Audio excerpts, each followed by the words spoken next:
Alright guys, welcome back to Strong Successful Male. So for today, I'm going to go over an article titled, My girlfriend and I are having a symbolic wedding. She does not want to lose her health benefits, and I don't want to lose my shirt. Is that wise? And a shout out to Carrie for sending me this short story, or short article. And guys, this article I believe came from Market Watch. And essentially this is about a young guy who has a girlfriend, clearly wants to be with her, build a life with her, but he's smart enough and sees what's been going on in the world to not actually get married to her. So what he's doing is having, as they call, a symbolic wedding, where, okay, we're going to agree to be husband and wife, but we're not going to get the state involved. We're not going to get involved with the church or anything like that. And that way, he can't get taken to the cleaners. And you're going to see, apparently he lives in a state where they don't have a common law marriage, so if they live together still, after so much time, she can't take him to the cleaners. And I'll be going to go over here, guys, to show you that, well, a lot of guys, it's nice to see, are starting to wise up. Now, a lot of you could say, well, he'd really wise up if he wasn't involved with her. That's certainly debatable, but the point is this guy's a relationship guy, but he's not marrying her. And as many are well aware, the marriage rate has definitely declined over the years. The birth rate most certainly has declined. And that has a lot of people scared crapless all over the world, because it's not just here in the US of A. And so this guy's going to protect himself. And he's writing into some financial expert, if you will, wanting to know if it was a bad idea, was it wise, and all that. And so I'm going to go through what he has to say here, and then you'll see what this guru or expert has to say. And also I want to point out, where he's screwing up here is his girl. She's a handful, as you're going to see. And frankly, he shouldn't be involved with something like this, but you'll see as I go through this. He says, Dear Quentin, okay, Quentin's the expert here. My girlfriend and I don't plan to get legally married, nor married in the eyes of the church. We're simply having a wedding to celebrate our love, but we're not signing any paperwork whatsoever. I'm concerned that my significant other would lose her state health insurance because she doesn't work. Red flag number one, she doesn't have a job. He's paying for everything. Apparently she has issues, and obviously because she doesn't work, if he had to pay for it, it cost him an arm and a leg. So she has the state paying for it because they're not married. She's not working. In other words, she's milking the system for the taxpayers, which I have a problem with, but that's a separate issue. I'm focusing on the main issue of the story. To cut a long story short, I feel terrible that she is utilizing a program for low-income people, but she has serious mental health issues that are completely treatable but expensive. Well, here's a question. Why doesn't she get a fucking job and have that job through her health benefits cover that or most of it, and the other part comes out of her pocket instead of milking the system? Don't tell me how you feel so bad when you are obviously allowing this and being with her. And I might add, why are you with a chick, if you obviously do well for yourself, that has these mental health issues? I mean, really, bro, life is short. Let her be somebody else's problem. I know I'm a harsh asshole, but I think a lot of you guys understand where I'm coming from here. I make too much money for her to qualify for medical assistance if we marry, but not enough to absorb what I've calculated to be $35,000 a year in additional expenses. Well, she works. She's going to get, and you're going to see there's a reason why she doesn't work. If she works, she can cover it, or a majority of it through health care, hopefully. Yeah, in fact, given with her job, she would have been able to cover it, but she doesn't want to work. We want kids eventually, and I'm concerned that given that I live in a state famous for treating men poorly in divorce, she'll end up with at least half of everything I own, despite the fact that I accumulate quite a bit in assets before we even met. I'm also likely to accumulate quite a bit more in assets before we have to have a child, and it's actually necessary or helpful that she stays home to care for said child.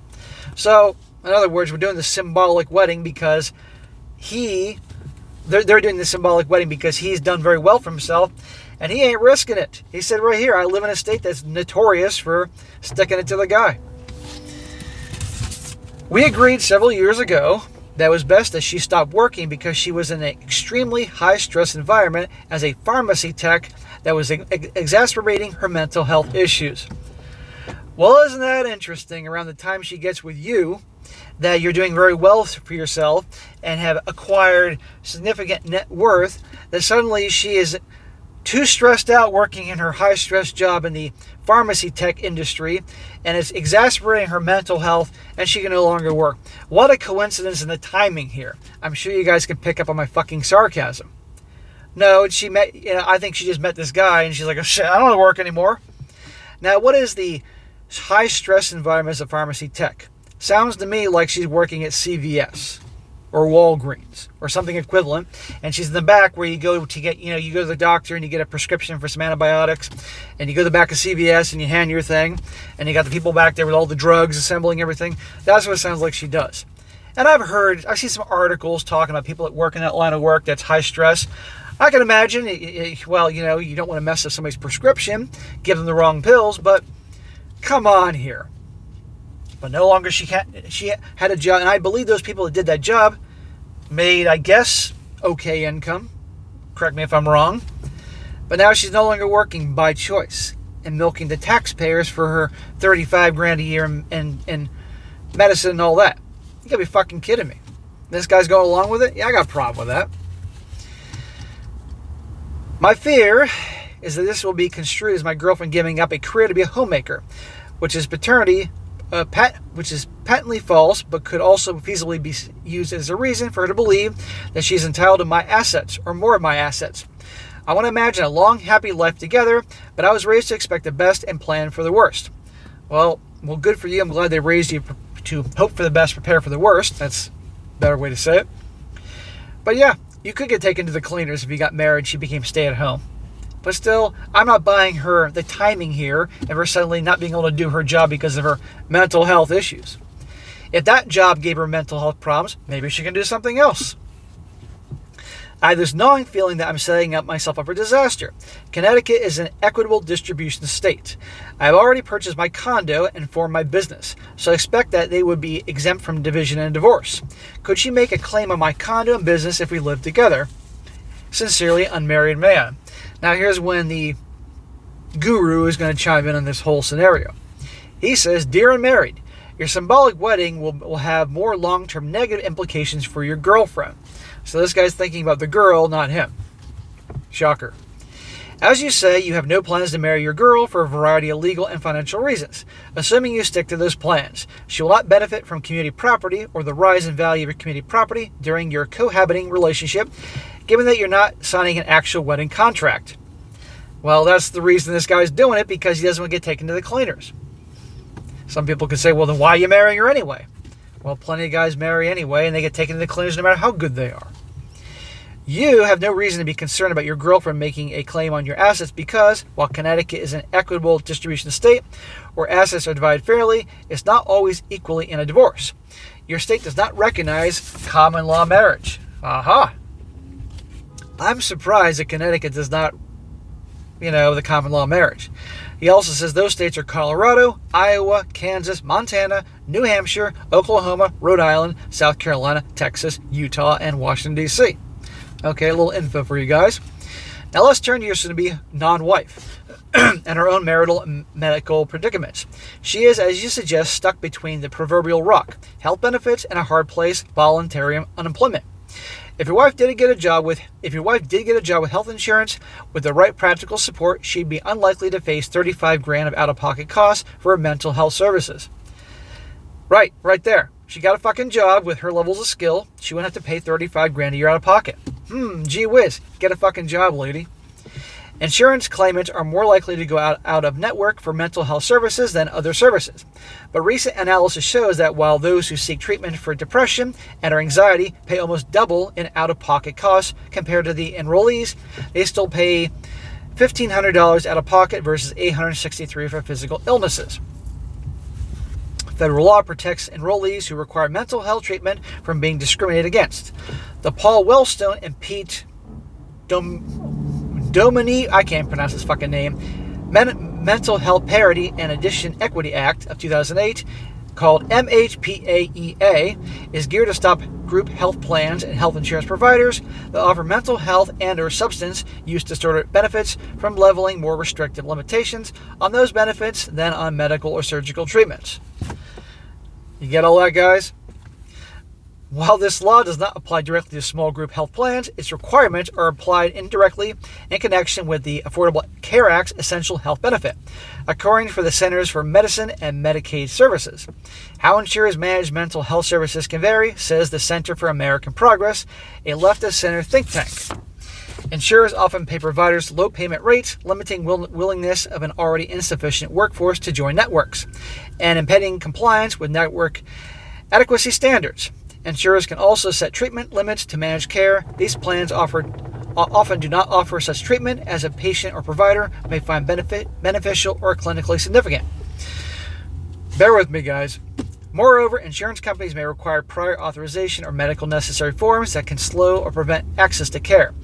While these limitations impede parity in principle, they are often more challenging to enforce and may proceed undetected regulating bodies. Okay, I've got through all that shit.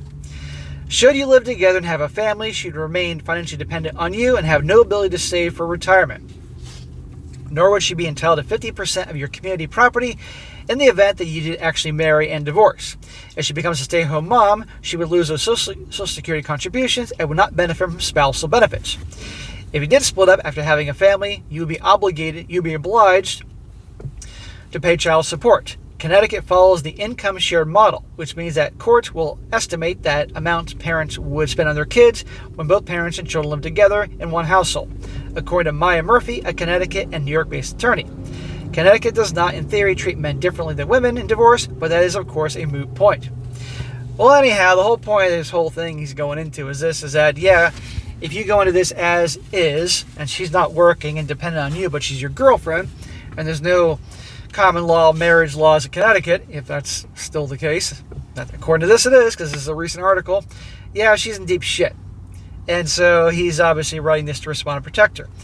But, so, gentlemen, as I said in the beginning, young guys are waking up and realizing I'm not going to risk everything I've built and acquired prior to the marriage and all that if things don't go south. And since last time I checked, like 60% of marriages end in divorce, and the majority of the rest of them are somewhere between unhappy and miserable, it's a bad situation for the guy. Now, in the comment section, there's a lot of people giving him crap about this. Big surprise. Saying he's such a jerk and blah, blah, blah. But let's go back to this whole thing. Yeah, good for him. Hey, I'm not marrying you given how things are. But here's the other thing. She's milking the system. She could have a fucking job. I don't believe in coincidences. I've reached that point in my life. I'm just seen too much bullshit. That the time she got together with him was around the same time she coincidentally, by timing, knowing that he has significant assets for his age and he's going somewhere and good income, then suddenly she just can't work her job anymore because it's too high stress because of her mental issues, and she wants him to take care of her. And if that's the case, and maybe he's, the timing is making him questioning the whole thing, why is he even with her? Why would you, a guy, want to have your girlfriend and who you'd have raised kids with to someone that's clearly has no problem milking the system, quitting her job? You cannot rely on for income, because what if he goes out of business and he needs to have an income, and maybe he has to get a job temporarily that doesn't bring in the same money? He needs a partner to help him out with that. If she's too mentally disturbed and mentally ill to get a job, that's a problem, Or how about this, is that she's got her issues. If she can't handle the high stress of working back at CVS or Walgreens, how is she going to handle the high stress of having children, having babies, little kids? Guess what? Babies and little kids are highly stressful. I'm not a parent, but I've been around enough little kids from family members and friends. I was at a theme park recently with my cousin and her little 6-year-old, and holy crap, that kid's a handful. I had to lay down the law with him a couple times. Yeah, no joke. And seeing what she deals with and other family members with little kids, yeah, it's a lot. So how is she going to handle them, right, when she can't handle the job at the back of CVS? So that whole thing is ridiculous, and frankly also her mental issues. This guy can move on to somebody else better. But the point of this whole thing, guys, aside from entertainment factor, is a lot of guys are waking up. The ones that are going to get relationships, get married, are thinking twice about this whole thing, and I encourage you all to do that. Now, again, this is Connecticut, and they said that, apparently they don't have a common law marriage type of thing there, which I'm surprised about. But a lot of states do have it, that if you're living with your girl for so long, the state sees her as your wife, and she's going to get a piece of the action. So, anyhow, that'll be a brief but interesting one to go over here, an article showing you what's going on. Some guys are waking up, but I think this guy needs to do a little bit more waking up, realizing what he's getting into with her. We'll see. So, guys, let's hear your comments about this whole thing. Do you know anybody else that's doing this? Do you guys know anyone in your lives or you're acquainted with that is basically the guy and the gal, they're not marrying, he's basically saying she's his wife, but in reality, the state's not involved. I'd like to hear about that. How's that going? And be sure to like the video, share it with your friends, and subscribe. I'll catch you next time.